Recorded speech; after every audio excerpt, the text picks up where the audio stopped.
5 वर्ष पहिला, अहिले पनि होला गाउँघरतिर। म चाहिँ अलिकता 6 वर्ष 7 वर्ष जस्तो भयो तराई झरेको।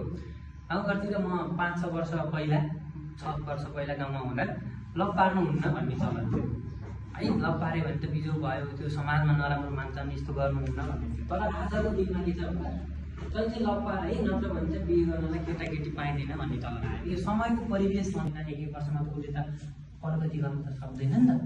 त्यही भएर उनीहरूलाई कमाउन समय लाग्छ।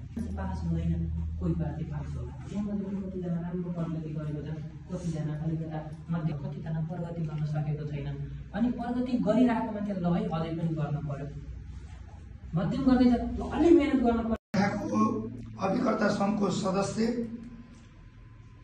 भीम नेउपानेको तर्फबाट न्यानो नभए।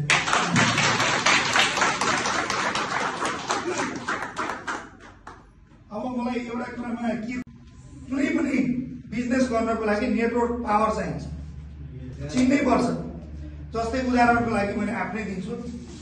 मैले चाहिँ खर्चको कारोबार प्लस तपाईँको चाहिँ टुर एन्ड ट्राभल सञ्चालन गर्दै गर्दा कतिपय मान्छेहरूले मलाई फोन गर्छन्, भीम सर हजुरैसँग टुर जान पाइयो भने रमाइलो हुन्छ, हजुर हिँडिदिनुहोस् न त।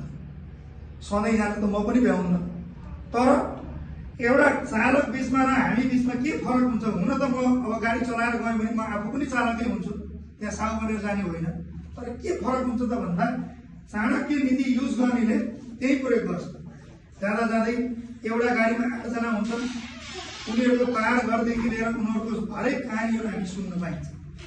सुनिसकेपछि कसैलाई घर चाहियो होला, कसैलाई गाडी चाहियो होला होइन, कसैको केही प्रब्लम भयो होला, त्यो चिजहरूलाई हामीले त्यही इन्डिकेट गरिन्छ र त्यो फोकसिङ पावरमा ल्याएर अनि त्यही अनुसारले बिजनेसमा एड गरिन्छ। त्यस्तै तपाईँहरू पनि अहिले के हुन्छ त भन्दा 77 जिल्लाकै हुनुहुन्छ हो, तर चाहिँ हाम्रो दैनिक जीवनमा हामी के चाहन्छौँ? फेरि खराएको स्पिड चाहन्छौँ। अब युवामा पनि के भइरहेको छ त अहिलेको अवस्था भन्दा ठ्याक्कै मेरो जीवनको मास्टर काल जस्तो। मैले पनि कुनै बेला पढाउँथेँ, 2000 मात्रै सेलेरी खान्थे हो। 21 सेन्चुरीमै बोर्डिङमा पढाउन जाने हो। बोर्डिङमा पढाउँदा के हुन्थ्यो, यो घाँटी त के सुकेछ र साँझ 4 बजी पछाडि अझै बढी सुक्थ्यो। पढाउँदा पढाउँदा प्रिन्सिपलको क्लाससम्म यो आवाज गुन्जिनु पर्थ्यो, सरले के पढायो भनेर।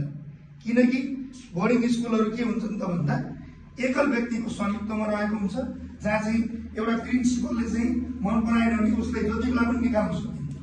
सरकारी जस्तो होइन। र हाम्रो फोकसिङ पनि फेरि के हुन्थ्यो त भन्दा सरकारीतिर भन्दा पनि हाम्रो ध्यान कता जान्थ्यो? बोर्डिङतिर होइन। त्यो बेलामा हामीले यो कुरा मैले तपाईँलाई किन सुनाउँदैछु, यसको पनि बुझ्दै जानुहुन्छ बिस्तारै। अब हिजो बिहानको दिनमा म पनि विदेश जान्छु भन्दै गर्दा विदेश जान नसकेर अथवा मलाई कसैले लगेनन्, जान नसके पनि म अहिले खुसी छु, यो स्थानमा छु होइन। फाइदा के त? 2000 कमायो, त्यही बेलामा मैले पनि त 20,000 खोज्न सक्थेँ नि त हो। मभन्दा अगाडिका प्रतिस्पर्धीहरूले 20,000 कमाउँथे, कोहीले 50,000 कमाउँथे, तर म 2000 नै चुप्लाएर बसेँ। किनकि एक दिन मेरो पनि पालो आउँछ हो कि होइन? समय त कुर्नु पर्यो नि त।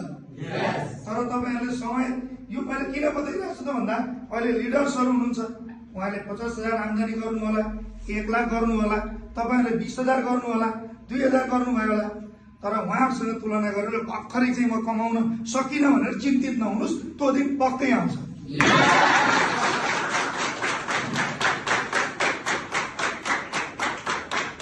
तपाईँहरू त्यो दिनको प्रतीक्षामा बस्नुहोस् कि हरेक ज्ञान गुणहरू बटुलेर एउटा शब्द भण्डार बनाउनुहोस्।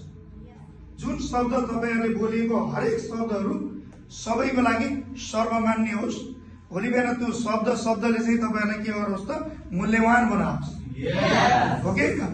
ओहो यो मान्छे त कस्तो फाल्तु बोल्छ, कामै नलाग्ने भन्छन् नि कहिले। तपाईँहरू त्यस्तो नहुनु होला। अस्ति मैले तपाईँहरूलाई एउटा ज्ञान गुणको कुरा दिएको थिएँ, कतिपयले बुझ्नुभयो होला, कतिपयले बुझ्नु भएन होला। हाम्रो दैनिक जीवनको पाटोमा 3वटा कुराहरू एकदमै आवश्यक हुन्थ्यो। त्यो के अरे सम्झिनु भएको छ? 3वटा फ्रेन्डको कथा सुनाएको थियो। एउटा के थियो अरे? बिर्सिनु भयो।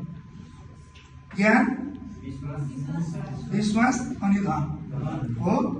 यो तीनवटै कुरालाई आफ्नो बसमा गरियो भने ज्ञान, धन, विश्वास, यो तीनैवटा चिजलाई यदि हामीले जित्न सकियो भने बल्ल हामी के भनिन्छ त? क्षमतावान व्यक्ति भनिन्छ। ओके, धरतीमा सबभन्दा ठुलो हामीले कसलाई मानिन्छ? तपाईँहरू आफैले जवाब दिनुहोस्। यो मानव जगतमा, यो ब्रह्माण्डमा सबभन्दा ठुलो को भन्ने कुरा आउँछ नि त। यहाँ सबभन्दा ठुलो को भन्दा त हजुरहरूले उमेरको हिसाबमा भन्नु होला।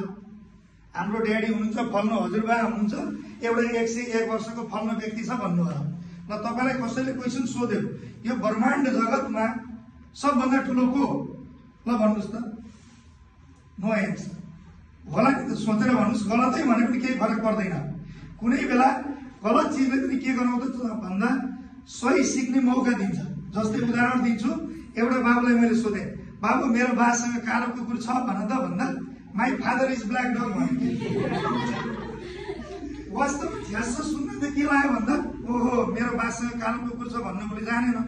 माई फादर इज ब्ल्याक डग भनेको मेरो बुवा कालो कुकुर हो भन्यो। तर रियालिटी फ्याक्टर त के थियो भन्दा उसले इङ्ग्लिस बोल्नलाई प्रयास गर्यो। गलतै बोल्यो।